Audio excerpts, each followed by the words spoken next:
Welcome back to Kempton Park. 2 more races to go from our 8 race card. The quality does drop a little bit, especially for this contest. This is the Unibet Improve Bet Builder Classified Stakes, a 0 to 50 contest. And Time Patrol, one of 3 non-runners for Tony Carroll today. Travel issues, unfortunately. So a real shame for Tony Carroll's team. And Time Patrol had an obvious chance that maybe here at the track, number 4 can follow up his recent chance of success for trainer Mark Usher and George Rook. That was his first win at the 24th attempt last time out. He can often be slow to stride, his own worst enemy, this grey son of Herat.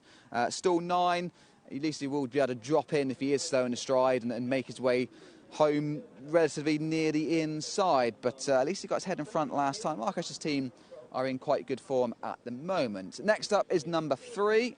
This is Capitaliste, who's 0 from 7, so at least lightly raced. I thought Kieran Schumacher was an interesting jockey booking for Dominic French-Davis, often ridden by an inexperienced £7 claimer. First time cheek pieces on today, but has an official mark of 39. So cheek pieces and a leading professional in Kieran Schumacher will need to see a bit of improvement for Capitaliste, who is at least lightly raced and may well find more. One has just slipped into the paddock.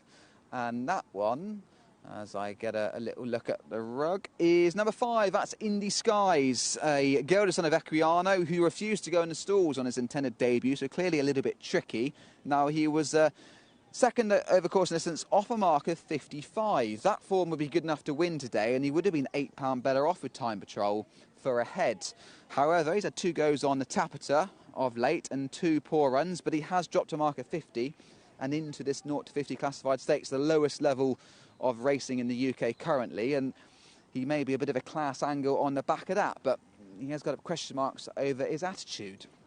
Then we've got number 2. This is Canamar, and a similar profile emerges. She's 1 from 33 in her career. That win came over course and distance for Seamus Durack. Tom Quilly's in the plate, and I thought she could run well at a huge price because she'd had 629 days off a track. She's had 2 runs since that absence. The first time she's beat 21 lengths at Wolverhampton. Last time, 17 days ago, she was still in front 1.5 furlongs from home. Only got beat 7 lengths, so a big improvement fitness-wise from run 1 to 2. She's a 9-year-old mare now. It's going to take a while to get her to peak fitness, and her win came over course and distance. So the fact is she's a 40-to-1 outsider currently of the 8 runners. I wouldn't be surprised if she ran better than his odds suggest, especially as she's a front runner from stall 1. On toes is number 5, so I did get the earlier one confused. That's Indy Skies, who we've already talked about.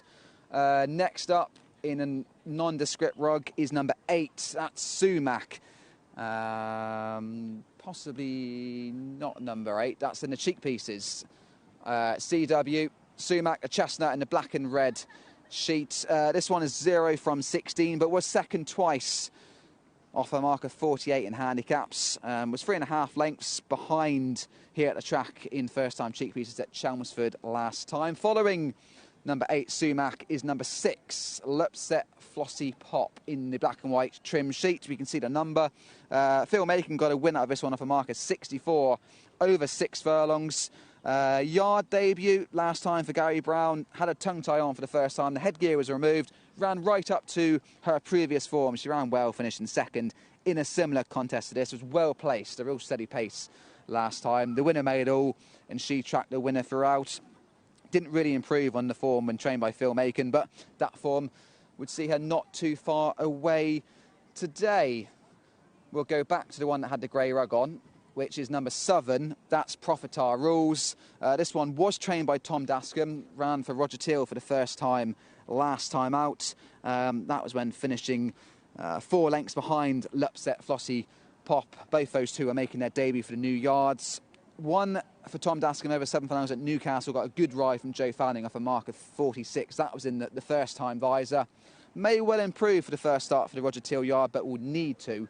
And that's the last one for the classified stakes here, Alex. And I thought I'd take a punt on the 40-to-1 outsider and just see if she lasts a little bit longer from stall 1 this time. That's Canamar, the 9-year-old mare for Seamus Durack and Tom Queally.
Thank you, Alex. Yes, nobody liked my Canamar angle, because as soon as I said that, she went 40 to 50 to 1, but I thought it was a much better second run after that 2-year absence. And first, I didn't see number 1 break the spell in the paddock, who's just proving a little bit tricky to get in the gates. Now, she was actually second on her debut at Epsom, and then refused to go in the stalls on her second attempt, and from there has regressed. You can see she's not proven particularly corruptive, the daughter of Zoffany.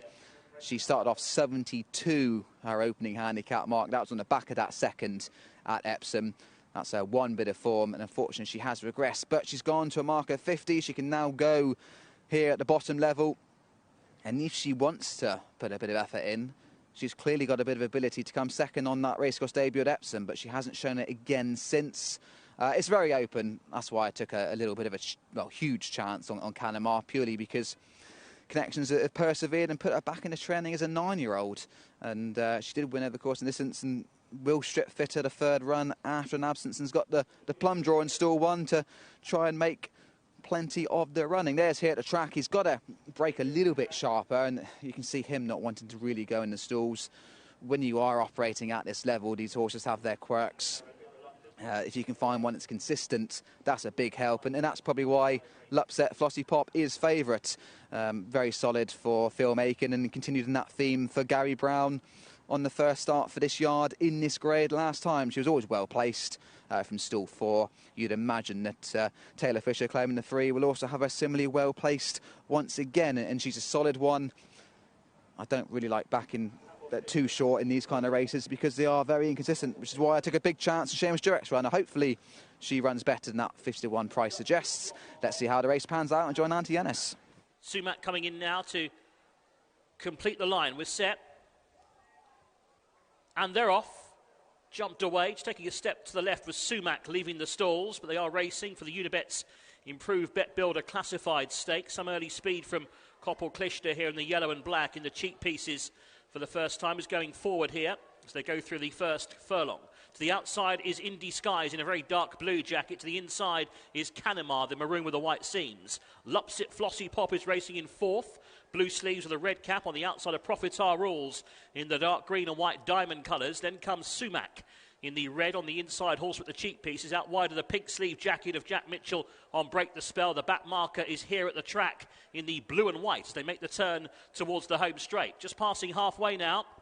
And it's Koppel Klishter in front for Kieran Schumacher by a length to Indie Skies in second, every chance, poised on the outside. Third place for Canamar. Probert just starts to push along now on Lupsit Flossie Pop in 4th. Then comes Profitar Rules. On the inside is Sumac with the white cap, trying to make up some ground here at the track. He's still moving well as they head down inside the 2. Lupsit Flossie Pop with Indie Skies. Here at the track is moving well. Starts to challenge now the grey. Lupsit Flossie Pop in front, but here at the track is a big runner now. And here at the track has gone past Lupsit Flossie Pop inside the final furlong and will follow up his recent success. Here at the track wins for George Rook and Mark Usher in High Five Racing. Lupsit Flossie Pop second again. Close third, maybe just Sumac over Break the Spell. 2 in a row for Heerathetrack. He follows up his Chelmsford success.